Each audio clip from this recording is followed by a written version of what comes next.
Hello, hello, and welcome to the Tuesday night stream of Stars, Stripes, and Anfield Knights. We got Colin, Paul, and Rigo joining us today. Rigo is much like Andy Robertson. We're easing him back into the stream, giving him light duty tonight with the panelists. But how you doing, Rigo? Doing pretty well. Still coming to grips from the news on Friday, but apart from that, doing really well. Looking forward to tomorrow's match. We'll touch on that on tonight's stream, I'm sure. How are you guys doing? Definitely. I'm doing good. Excited for another Tuesday night. Got off work later tomorrow afternoon for a doctor's appointment, but I'll see if I can catch the game on the way to the show. But Colin, how you doing? I'm well. Very happy to be here. Always love a Chelsea preview. We love beating them more than anybody else. I do, at least, but that's because I get bragging rights over my brother. So I'll take what I can get. Nice. Definitely. Always good to have bragging rights over Chelsea. And Paul, how are you doing tonight? Always firing in some great questions, and love to have you on the panel as well. How you doing? Oh, I'm doing well, man. Almost 30 years now a Liverpool supporter, so I'm always engaged. I just don't like Chelsea, though. They're just a bogey team. Too many nil-nil, too many draws. We need 3 points, man. I don't want to live through a 1-0 or a 2-1. We need to put them to the sword and put them away by halftime. Then I will have a good day. So, and then we can look forward to Sunday. But for now, I'm fine. Totally agree. I feel like I can't even remember the last time we beat Chelsea in regular time. I remember we had the 2-2 with Kovacic coming with that ridiculous strike. It was 1 goal every year against us a couple of years ago, but I honestly can't remember when we last beat them. But one thing I'll touch on before we kick off tonight's stream, and Paul, you said you've been following Liverpool for 30 years. Absolutely amazing. How do you feel about Jurgen Klopp's news, since none of us have gotten to talk about it yet on the Tuesday Stars, Stripes, Anfield Knights? How do you feel about Klopp leaving? What are your thoughts in comparison of other managers over your time as a Liverpool supporter? Well, I was just like everybody else. I was shocked, but having a few days to process it, I am not as down as some of my fellow supporters. One main reason is this is the healthiest our team will be in its history, in my mind, in terms of changing managers. Well, I should say in the last 30 years. We are changing managers, but our team is really, really healthy in terms of the talent that we have, the players, and not only the talent, but the ages of the talent. Because right now, if you take out, I don't know, Salah, Van Dijk, what's the average age? Probably 24, 25. So I am optimistic. I don't think we are going to miss a beat this year because Klopp decided to leave. If it has any effect on the players, I think it's going to be positive. And I don't know who's going to come in, but I still remain optimistic going forward for the next couple of years. So we'll see. Definitely, yeah. It definitely feels a different vibe than if he left middle of last season when it was a bit of a mess. It's nice that he's had the chance to course correct the ship. But we'll go down to you, Colin. What were your initial thoughts, and what do you think about the club moving forward? Yeah, it's a really weird mixture for me of sad and also like optimistic. The place that he is leaving us in is, without doubt, orders of magnitude stronger and more stable than they were, when he came in. I feel better really about every part of our club and of our organization now than I did before. So I think it almost is less important to find someone who, is going to be the, figurehead of the entire club, and more about just like finding someone who will be a great manager and willing to give everything they've got for this club that we love. At the same time, like it's Rigo and I were on, what was that, Sunday? It's just like super sad to me. Like I feel like I personally will really miss him. I will miss seeing him every weekend or every midweek, like on the touchline, and just like seeing him around, I mentioned on that stream the video of him and Dart. Like we don't get those little moments of him anymore. And so for that, like I am sad. And I will, hopefully I will be very enthused by whoever is brought in and the job that they do. But, we love this man, and we love, what he's given this club that we love. So it will be hard just not to have him around. Yeah, totally agree. I think I have similar sentiments. And then Paul said, like, I feel like the club's in a really good position for whoever takes us forward. But at the same time, I think I've been following Liverpool for 15 years, so about half of what Paul did. But when I first came in, it was Benitez.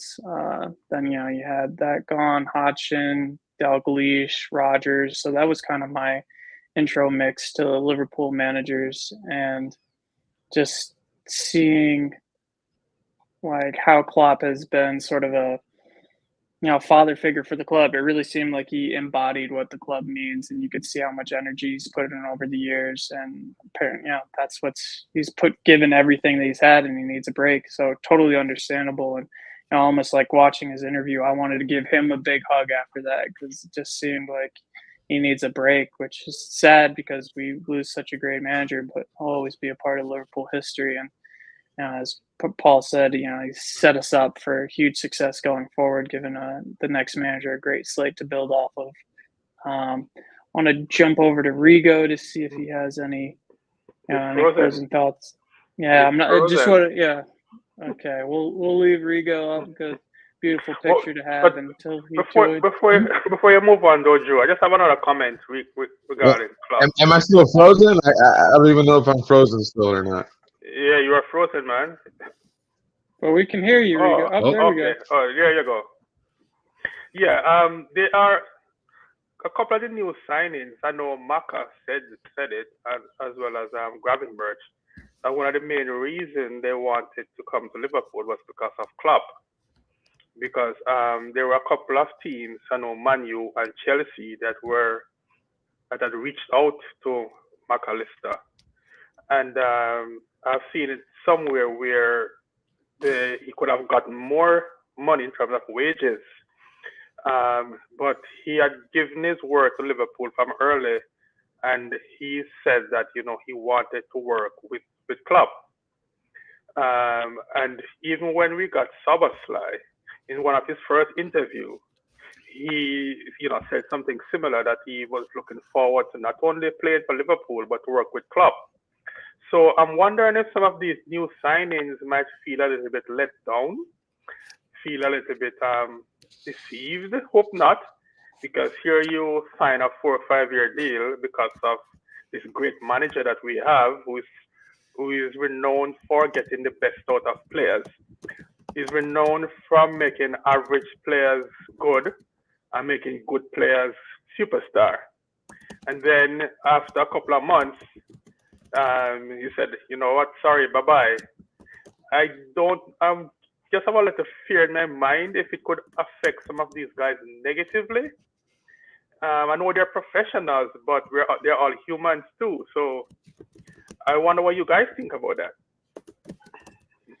Yeah, 100%. It's definitely a sticky situation, and I'm sure from my perspective, I'm sure some of the players are annoyed, pissed off, maybe a little bit on the inkling side. Maybe they probably understand, because I can imagine on one level, because I can imagine Klopp giving them an even more personal reason why he's leaving, and hopefully that worked well with them, or at least they could resonate on some level. But you're right, Paul, that is it's a huge reason why they moved to Liverpool, and all I can hope, but I imagine some players, I'm wondering if McAllister will be like, maybe I'll get a chance to play in my natural position under a new manager. Maybe Gravenberch will, think he gets a fresh shot. Maybe, hopefully, that's the case. That whoever we get coming in, all the players are excited to work with that manager. But yeah, you're right. That's definitely a side of it that as we'll move into the Virgil comments. But Colin, what do you think about that? Yeah, I think it's a great point, Paul. I think to me that is the biggest argument for someone who has an aura like Xabi Alonso, or I don't think Steven Gerrard's a good enough coach to do it, but for someone that has a kind of gravitas, someone who is has an air of importance about them, I think that would be the best argument for those kinds of or for what would be those kinds of prospective hires, because I'm sure I'm to your point, Drew, I'm sure that there are some of the guys who feel whether or not they would ever say it publicly. I suspect not, but I'm sure there are some of the guys, especially like some of the younger guys who, like, I'm thinking of, like, Curtis Jones, who feels very like he's been really given this like platform to succeed by him, and that he would have a long and fantastic career with him as a manager, and then for that just to like go away, and you're still very young, and you're still new managers bring uncertainty. Like I think part of the hiring consideration that I haven't really heard anybody else talk about on any platform is that, like, Jurgen like doesn't fall out with players in that way. Like, I think the last person he like truly had like a deep falling out with was Sacco, and got kicked his ass to the curb in like 3 seconds. Was like literally get lost. So like I was even thinking of like when you consider De Zerbi, like De Zerbi has had falling outs with players like in his 2 years at Brighton. Whether or not that's warranted, but like Pep has drama with like public drama with players, and Jurgen is never doing things like that. And like I don't ever I would be so upset to have to like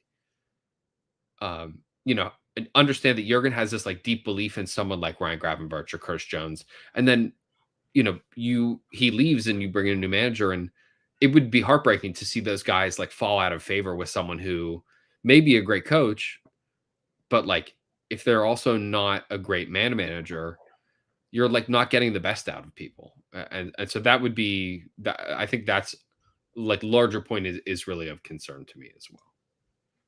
Yeah, it'll be really interesting to see what type of manager Liverpool goes for, or the higher ups, because I remember, was it before Benitez?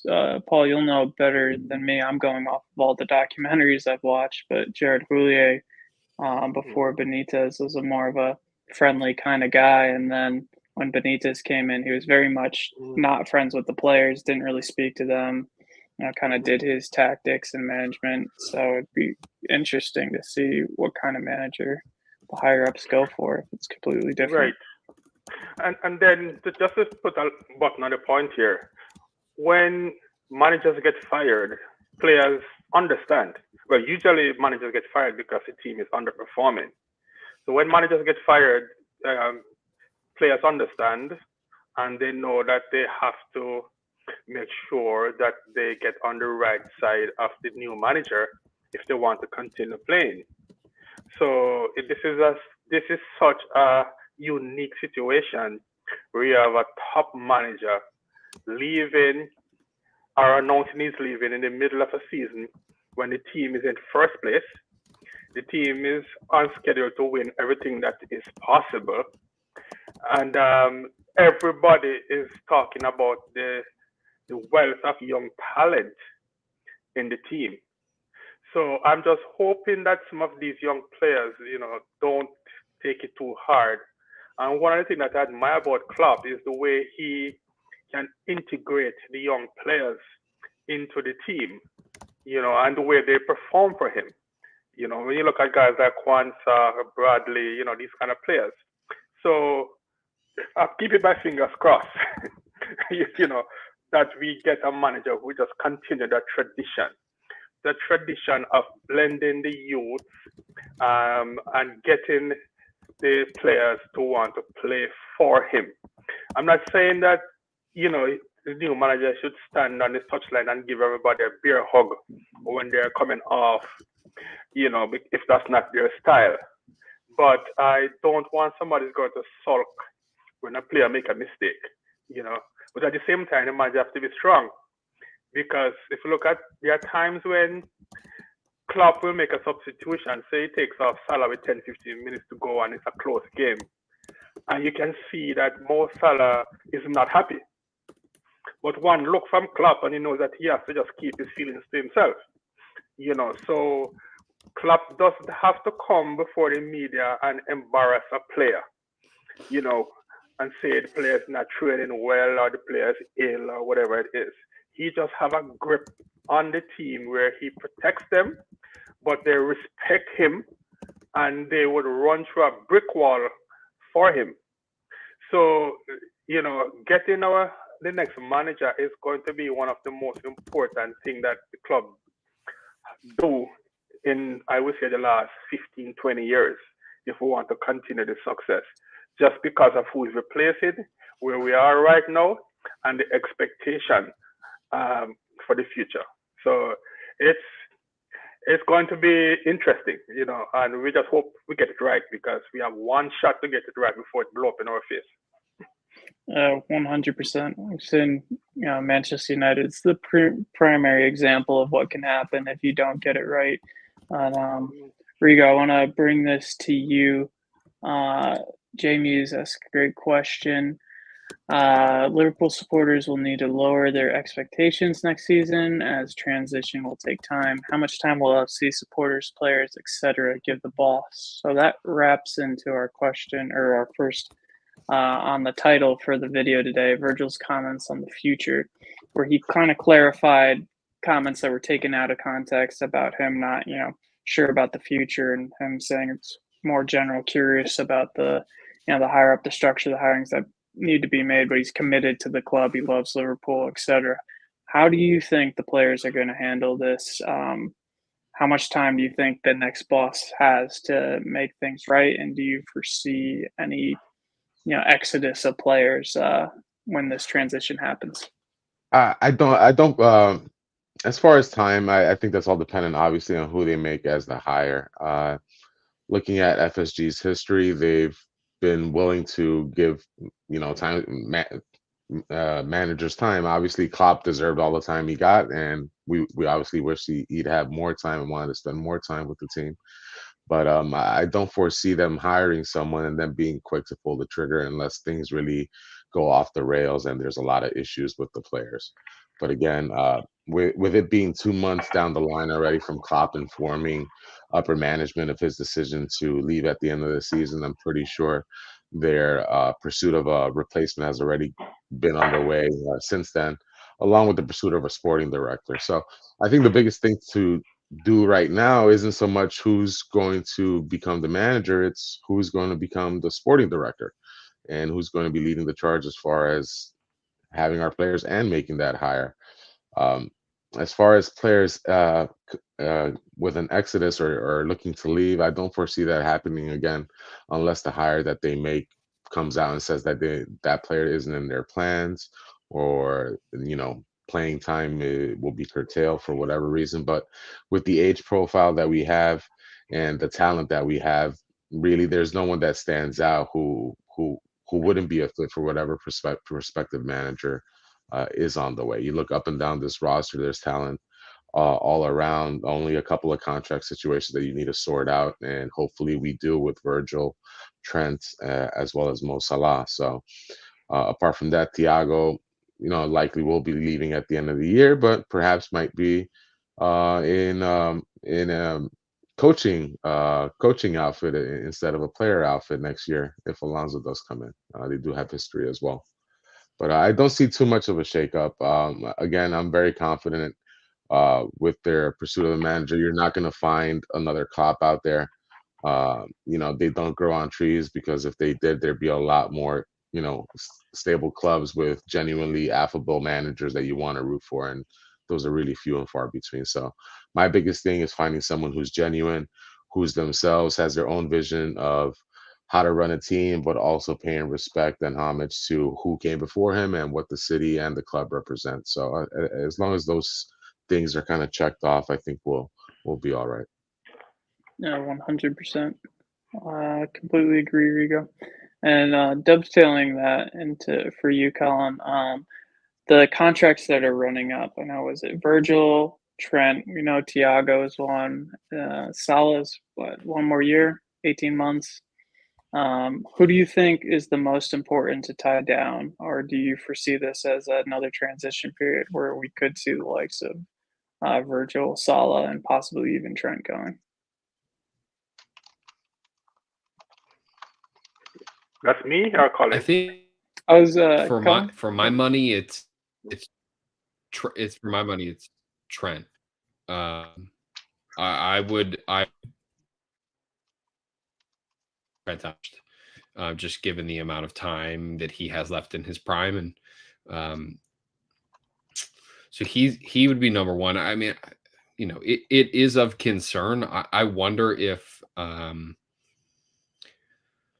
I wonder if with a new manager, with a new sporting director, and the kind of financial ramifications of re-signing all three, if one of them doesn't, if basically they're told, you can keep two. So it's like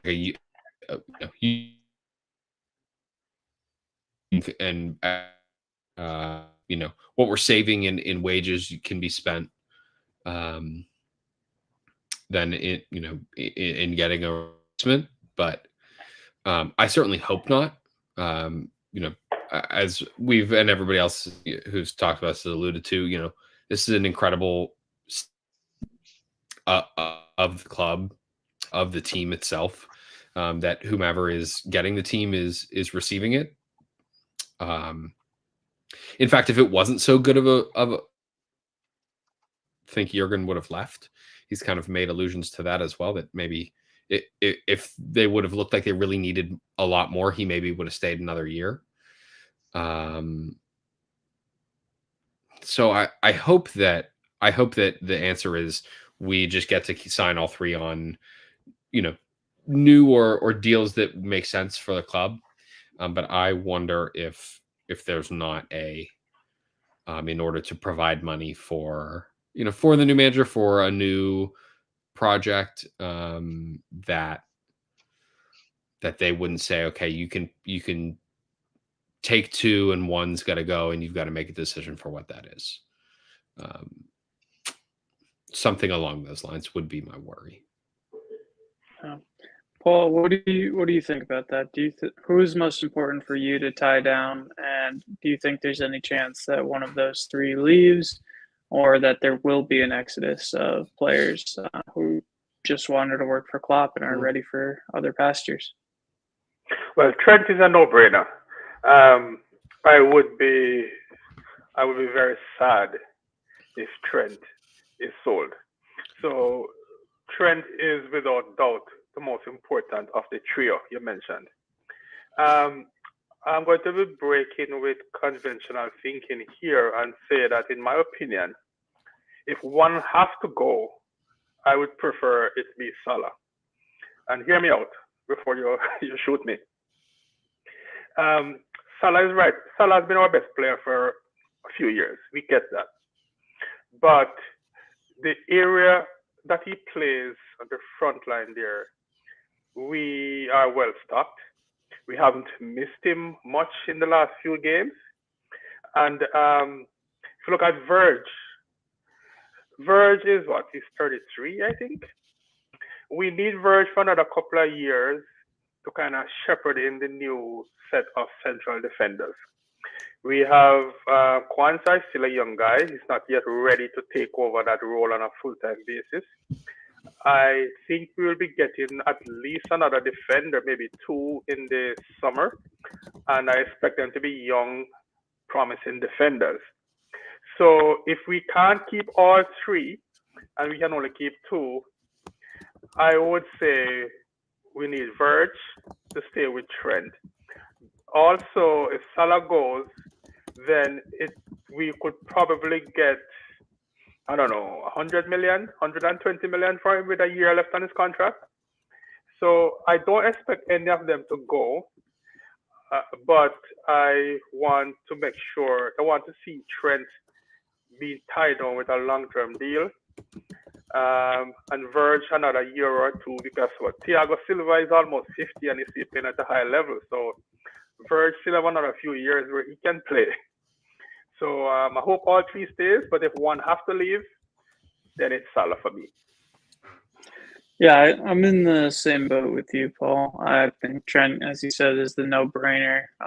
Virg for me would be next important, just that leadership. I wouldn't want to have to switch captains that quickly from Henderson to Virg, and probably be Trent next. But I'd like to see Virgil lead the ship for a little while longer and, lead the transition from that point of view. And, Salah, I think it's amazing how, like, when he's been absent, what was it, last time he was gone from the squad? Jota stepped back up in that time as well. I think the Arsenal semifinal of the Carabao Cup came up big, but we tend to do well when he's not here. And I think that just makes the team step up in his absence. So it's nice to see now. We'll have the big challenges of Chelsea tomorrow, which we'll get to, and then Arsenal. So we got big challenges coming ahead, but so far the front line have stepped up pretty well. So I would 100% tie Salah down if we could, because his numbers are absolutely insane, and he's shown no reason to think that he wouldn't keep putting up those numbers. But we'll see. It's going to be a big summer for sure. But moving on to the other side, Rigo, you actually touched upon this with the sporting director and the other areas of the upper echelons that need sorting out as well. Moving towards the last end of the title for our video, we have multiple reports that West Ham's Tim STEIDTEN, I believe is how you pronounce it, is in the running to become the next sporting director at Liverpool. The former Leverkusen and Werner Bremen man was responsible for bringing in the likes of Xabi Alonso as manager, Florian Wirtz, Edmund Tapsoba, Moussa Diaby, Jeremy Frimpong, Piero Hincapié, and others to Leverkusen. De Bruyne, Gnabry, Delaney, Pavlenka, among others, to Werder Bremen.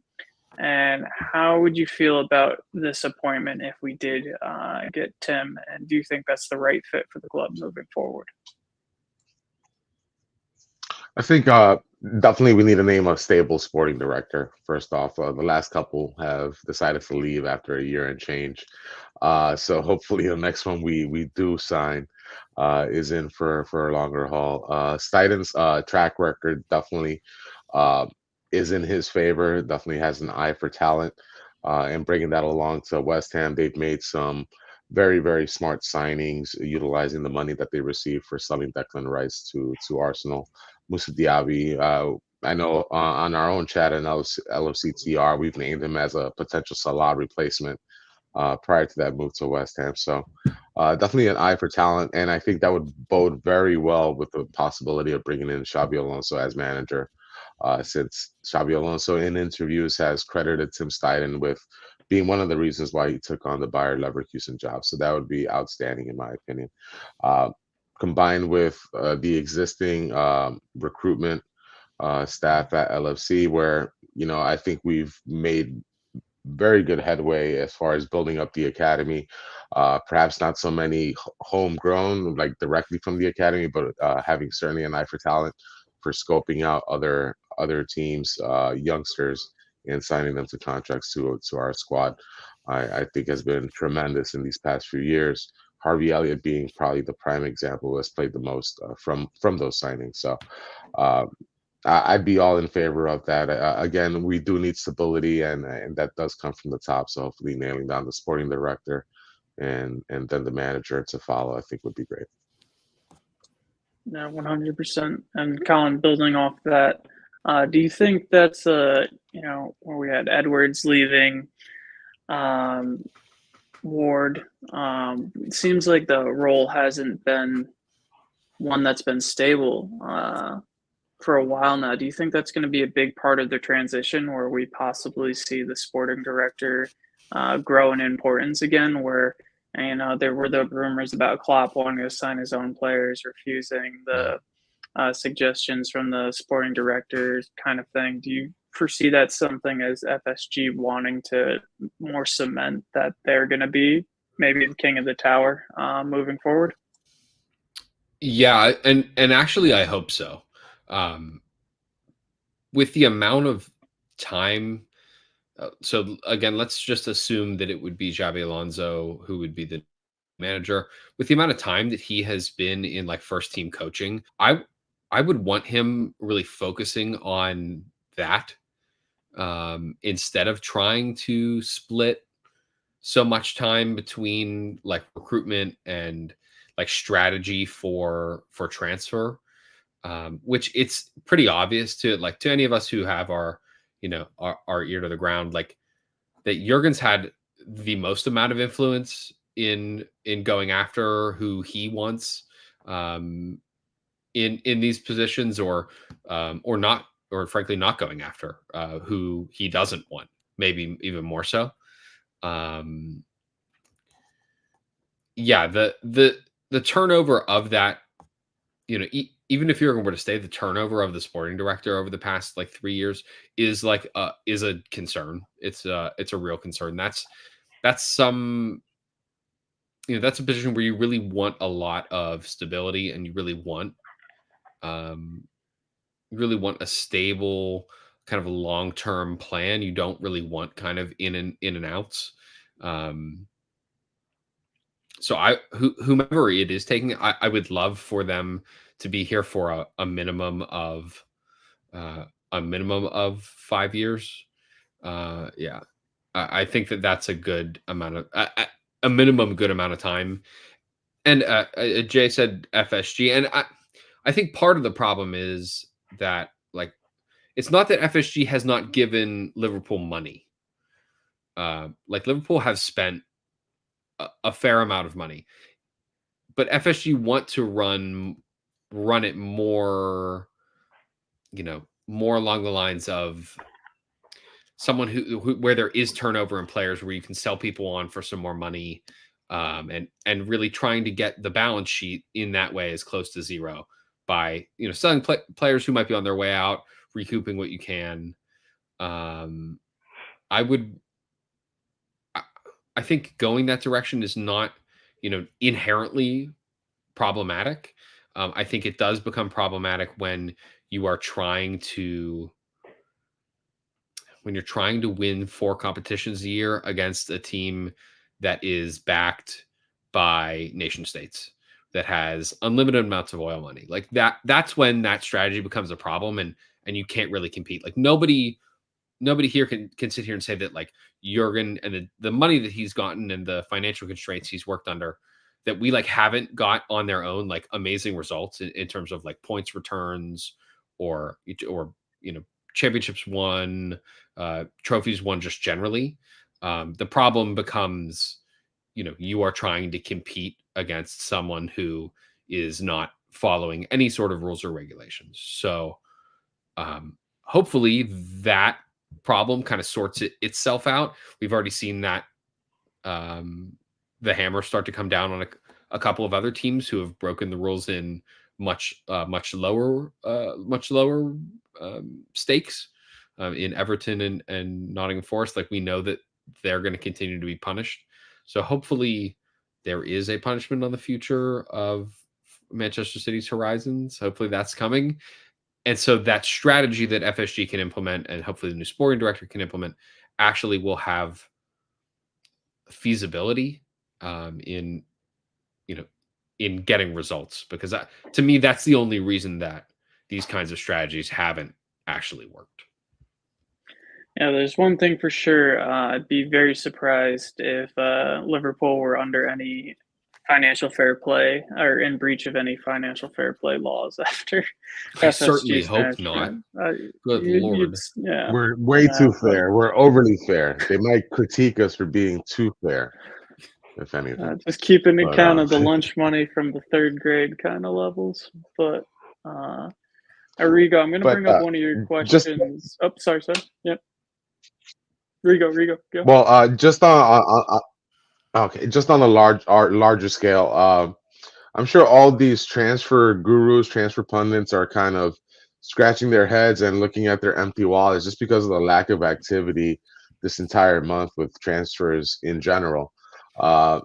Typically, the Premier League is spending crazy boatloads of money, but we haven't really seen that this season. So hopefully, that's a good sign of things to come as far as FFP actually having some teeth and being put to use. We've seen obviously point deductions hitting Everton and potential point deductions coming for Nottingham Forest and Everton again. And Newcastle not buying anybody and et cetera, et cetera. So hopefully that bodes well for us because again, we can't compete if it comes to those nation states. But if that FFP actually has some teeth, we definitely can blend our youth and academy along with smart transfers to maintain our level and hopefully compete for titles year on year. But go ahead. I didn't mean to cut you off, too. No, you're good, Rigo. You're good. And I'm actually going to bring up one of your questions that you put in the chat for Paul to wrap up the sporting director role. Rigo asked a great question. Should the tiebreaker go to any manager or should sporting director have final call? So for transfers and how you see the club moving forward, Paul, do you want the new sporting director having more say in the transfers, or do you think the manager should have the right to build the team and have final say based on what he wants? If you have your proper sporting director in place, because your sporting director has to be somebody with an eye for talent and to be able to evaluate talent versus cost to see if it makes sense. There is nothing wrong in getting the input from the manager, but the sporting director should be the one that makes those calls. There not many top coaches are also good at being recruiters at GM. If you look at, say, NFL, we all agree that the greatest football coach is Bill Belichick. Of the 32 teams, the Patriots might have the worst GM, and it's Bill Belichick. If you go back to the early part of Klopp's reign, it is a fact that Salah was not his first choice for a right winger. That's a fact. I knew at the time we were talking about this German, I think his name is Julian Brandt. Am I getting that right? And there was also this other American guy that plays for Chelsea that was ahead of Salah. He was very young, Pulisic, I think his name is. So Salah kind of fell in his Klopp's lap because that he was the guy that the team identified as the best signing in terms of the cost versus the talent. And we all know how that ends. So I don't want my manager to have too much power in the recruiting. Yes, he needs to have some say. And I don't want a situation like in Newcastle where Eddie Howe probably don't know about a signing until it's done. That is also not acceptable. And you also need your manager to help you to get a couple of signings across the line if that's what is required. So for example, if we're trying to recruit a particular player and we are in competition with another team, and if you're recruiting good players, there'd always be competition. You would want your manager to can be able to place that phone call to that player and says, hey, this is our plans. This is how we plan to implement you in our system. This is how we're going to move you from being a good player to a great player. This is why you should come to Liverpool. Not necessarily because, hey, so what happened with the Mason Mount as an example? Mason Mount had basically agreed, and I have information, don't ask me where I get it, but Mason Mount agreed to come and play for Klopp. And then he got a call from United to say, hey, how about £250,000 a week? So, we don't want somebody to come and play for us just because we can pay more than the next team. We want them to come because of the vision of the team. But I would say we need to appoint the right sporting director. We need to empower the sporting director to make those calls with the manager's input, of course. But to answer your question, the sporting director should have the final say. If not, what's the point? Yeah, totally agree with you, Paul. I'm on the same page with that. I think the clear example of another, like where managers have had too much say over transfers, has been United, where Mason Mount ended up. But like you look at how many managers they've chopped and changed from Moyes to today with Ten Hag, Ali, Mourinho, all the players they brought in. You just have this hodgepodge of pool of players now at the club that, all from all these different managers versus, the Julian Brandt perfect call out with the Salah deal there, where was it back Michael Edwards back then, was just put his foot down. It was like, no, this guy is the guy. We tried to get him before, and we need to get him now. And that's paid dividends. And I feel like that was a good early lesson for Klopp as well. There was like inklings later on where Klopp wanted to get his players in and didn't agree. But yeah, moving forward, I agree with you. Having the strong sporting director move forward, and that does seem like something that FSG would be really good at identifying. As much hate as they do get, and a lot of it deserved for some instances, especially what Colin was saying about going for four trophies and not getting any reinforcements. They do recruitment very well, so can't knock them for that. But finally, moving on to the last but not least topic of tonight, the Chelsea preview for tomorrow. It's a big game tomorrow. Colin, I don't know, how do you feel about this game? We'll start with that. How do you feel about this game tomorrow?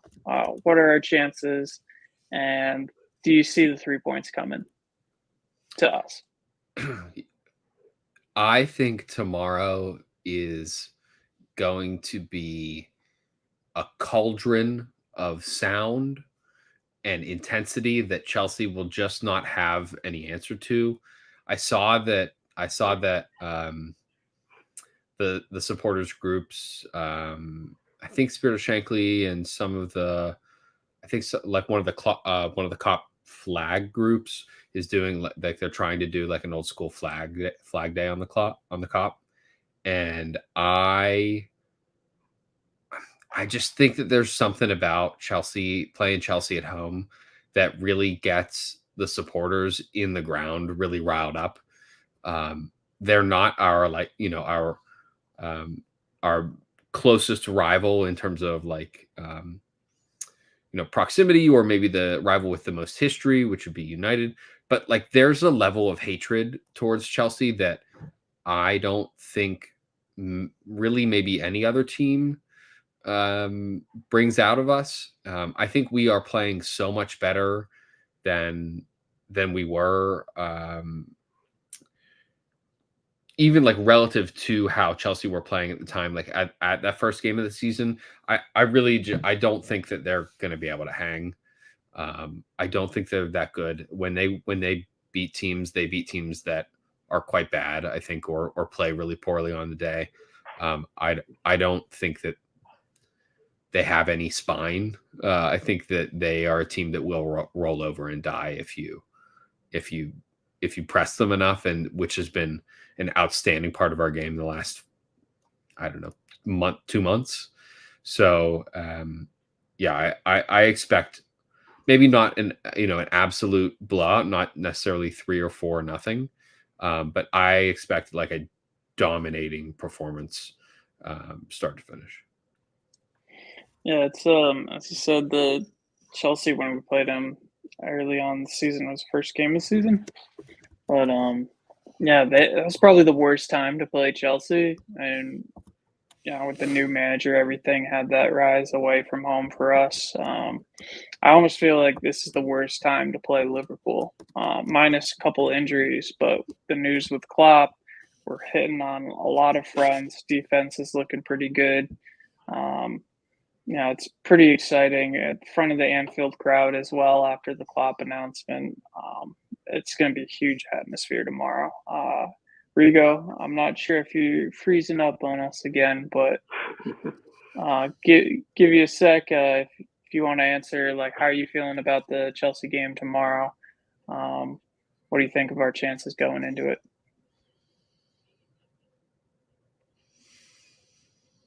Okay, we'll pass that one on to you, Paul. How are you? Wait, that was for me. Yeah, that one was for you. Yeah, my internet, guys. I'm so sorry. For Chelsea, I know. Well, we're all expecting a tie, or draw, if history repeats itself. But hopefully, I don't foresee it happening this year. We did tie with them earlier in the year, but we were obviously right at the start of our transformation into Liverpool 2.0. We had Cody Gakpo starting in midfield that match. We're definitely much more comfortable now. We have experience, chemistry on our side comparatively from that first match. So I definitely can see us winning. Nice and I wouldn't say comfortable, but definitely hopefully at least a 2-0 victory. But knowing us, since sometimes it's hard for us to keep a clean sheet, even up against lower class teams, it could definitely see being it 2-1 with a little nerves at the end. But I foresee a victory for us on our march to the Premier League title. Okay.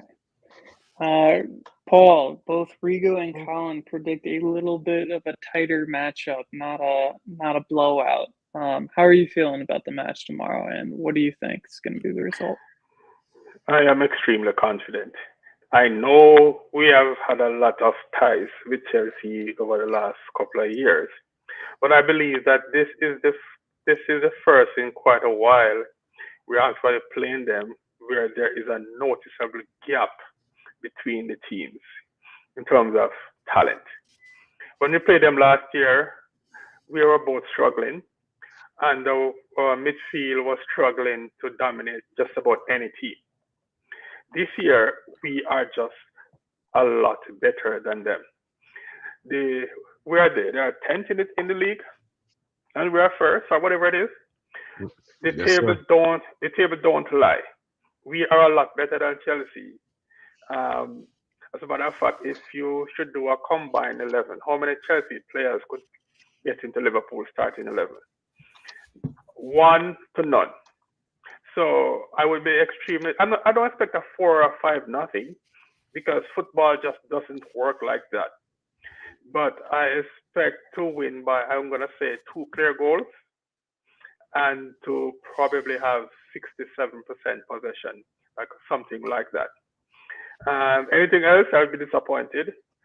But having said all of that, just give me the 3 points. If it's 1-0, just give me the 3 points. But I don't want a 1-0 because I don't know if my heart can lift through the final 5-10 minutes with us just trying to get a 1-0 over the line. But I am fairly confident. And I am also confident that we can beat Arsenal too. So if we get 6 points over the next 2 games, we're winning the league. Yeah, 100%. I feel like this is the big hump that we need to get past. And if we come away with 6 points, that's going to be huge for the momentum for the rest of the season. And Paul, like you, I feel confident. Like this is like, don't always feel confident before going into games, but this one I feel pretty confident. But at the same time, like you, just give me the 3 points. I don't care how it gets done. If it's an own goal in like the 91st minute, like we had against Tottenham years ago, that will do me fine. Just get the win. But I can't see us, just the chaos that we have up front. I know there's a lot of chat going on with Nunez in the comments, and I was not a hater, but I was very critical of him early on, but always saw the potential. Rigo, you'll back me. I did always say he's got everything in his basket to be an excellent player, but the chaos now without Salah, I feel, is absolutely insane, where everyone is just contributing to attack, with Jota just popping up, putting it in the back of the net when it just falls out of the sky, like against Norwich, putting it in the back of the net. Got Nunez hitting the post like every game now, but causing absolute chaos with his pace and just his confidence to take on shot. You got Gakpo with his his ability to handle the ball, link up play, turn on the ball. Just there's so many options up front. I just can't see Chelsea. Don't forget Lucho. Surviving that. I was saving the best for last. Rigo Lucho finally finding his form again. He's had such a tough year, but everyone knows the quality that Luis Diaz brings to the team. Just to have that, and whoever's on the bench to be able to come off. Just you know what I would love to see? I would love to see Darwin Núñez running full speed at Thiago Silva, and Thiago Silva trying to hang with Darwin, and that should be, I would really love to see that. If that will just send him into retirement. Because it's a hamstring waiting to happen. We'll wrap it up soon. So if you get comments in chat, I apologize for not mentioning this before, but I always forget. Really, really appreciate everyone in the chat joining us tonight. J Muse, Scallywag, John, way to pop up. Appreciate it. Try to go through. Just really appreciate not him. Just really appreciate everyone in the chat joining us tonight. You guys make this fun every Tuesday night. And shout out to Colin, Paul, and Rigo. Just great for me to have this on Tuesday night with you guys. Always appreciate it. And this community that we have is always excellent. If you haven't liked and subscribed, please do that. It does help us. But just happy that you're here and we get to chat about Liverpool. So we'll tentatively wrap up with this question. Who's your fun question with all the chaos that we have in the team, hopefully in a good way for tomorrow? Who is your starting 11? Colin, I'll start with you. Oh, goodness.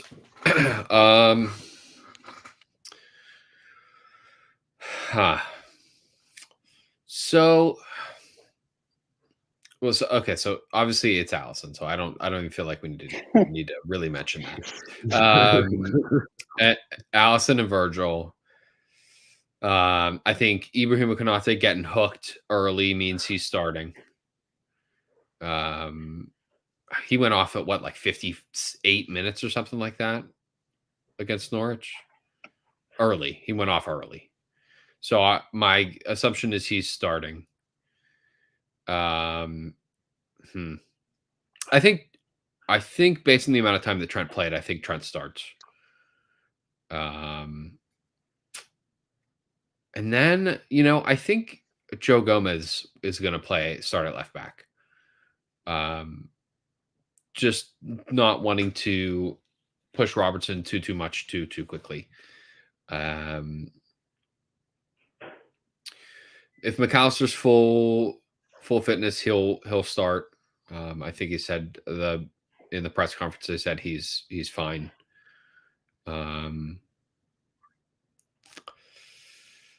Hopefully it's Szoboszlai and Jones. If Szoboszlai's not full fitness, then it'd be, my guess is Elliott and Jones. And then Jota, Núñez, Diaz, front three. They're the front three right now that I think just kind of pick themselves. I want them absolutely running at defenses all over the place. I would love to see them absolutely tear this Chelsea side left from right. So that's what I'm thinking. That's solid. Rigo, how about you? I was just typing into the chat. I think we go full strength tomorrow. We'll obviously start out with Allison. On the right, Trent showed up in his little cameo, just stretching out his legs, getting ready for a start tomorrow. So I foresee Trent starting, even with Connor Bradley's hot start. Towards the end of the matches, he seems to gas out a little bit. So I think with this run of consecutive matches, I think he probably coming off the bench as a sub would be better suited for him. So I could definitely see Trent start. Ibu came off in the 55th minute, as you said, Colin. So he's definitely starting. Big Virg, captain, he's going to show up, starting again. Joe came off 55th minute again. He's going to start at left back, and I foresee Andy coming in as a sub, just like we saw against Norwich. Midfield, Maka is back, so he's at the 6. Curtis Jones came off early as well, so we got to have our controller in there. Dominic Szoboszlai, if you saw his Instagram, he said he is back with that A for the assist that he doled out to Big Virg, so he's gonna start. I'm sure he's been watching from the sideline, seeing everybody score with Salah being gone, so he wants to get in on the action. So he'll be there, raring to go. And up top, Justin Jota, he's scoring like crazy. He's in. Darwin, first Premier League player to get to 10 assists and 10 goals on the season, and he's definitely starting and making his appearance back in the starting lineup. Luis Diaz will take place of Cody Gakpo. So that's how I see ourselves lining up tomorrow against Chelsea. Very fair. And I'll jump in before you, Paul, just to get my 11 in. I'm similar to you and Colin, but I actually, I'd give Bradley the start. Just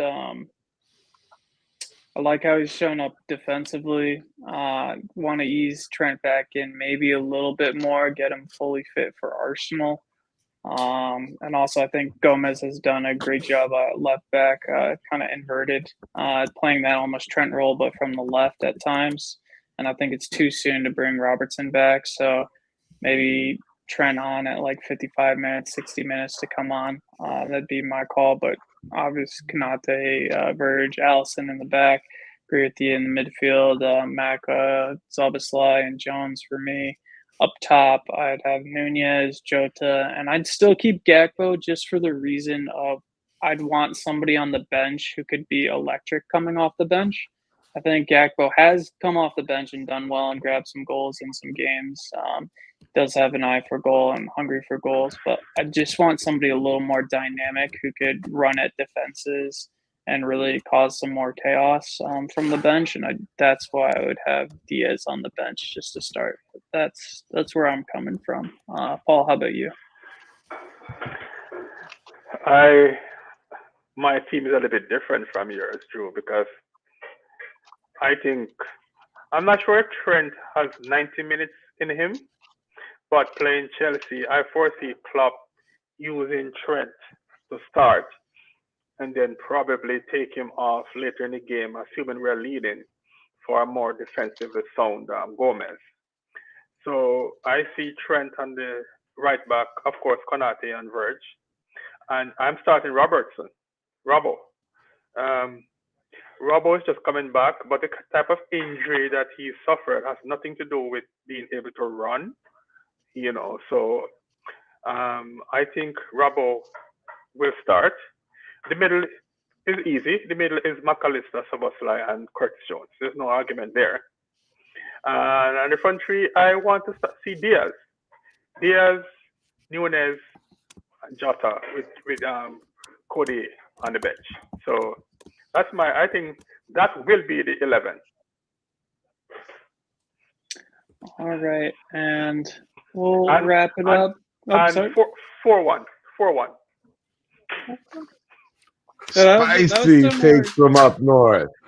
Hot takes from the cold north, I should say. There you go. From Mr. Paul and the hot takes from the cold north. Yep. I'll lean with you, Paul. I'm with you. I'm going to go 3-1, but I wouldn't be surprised with 4-1. So fingers crossed. And just final closing thoughts. We'll give it around. Colin. As pointed out before, I have to have bragging rights over my brother. I know we have a final coming up against Chelsea, so I will have ample time for that to be rectified. If not, I just don't want to leave it that late if possible. Yeah, man, let's get this win. I hate those guys, and they're coming up. I hope it is deafening in there. I hope they give Caicedo 90 minutes of hell. I want him booed off the pitch. Yeah, can't wait till we beat the snot out of them. There you go. Closing thoughts. Closing thoughts.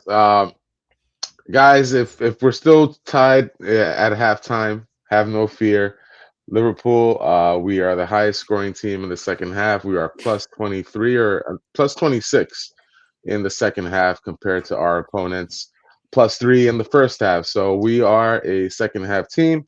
The depth that we have now, the options that Klopp has now at his disposal allows him to make adjustments at halftime. And if those adjustments don't work, bring in guys who are raring to go and to change the game. So have no fear. Second half is our time. Even if we're still not winning in that first half, but YNWA as always, and let's get 3 points tomorrow. That's all I care about. Doesn't matter how. Like Paul said earlier, 3 points, all that matters. 100%, Rico. And Paul, closing thoughts from you. My closing thoughts, I'm looking at it more long term. We started the week horribly. Hear that our manager said he's leaving. But let's take that and turn it into a positive. Let's beat Chelsea. Let's beat Arsenal on Sunday. Let's win 4 cups. Let's send off our manager. Let him be proud. Carry that momentum over to Xavi Alonso, our next manager. And we just keep going, baby. So it all starts tomorrow. All right. Well, I can't close it better than that, Paul. So thank you. Totally agree. And everyone in the chat, thank you so much for joining us tonight. Really appreciate you guys again. It's been a great time, great stream, and you'll never walk alone.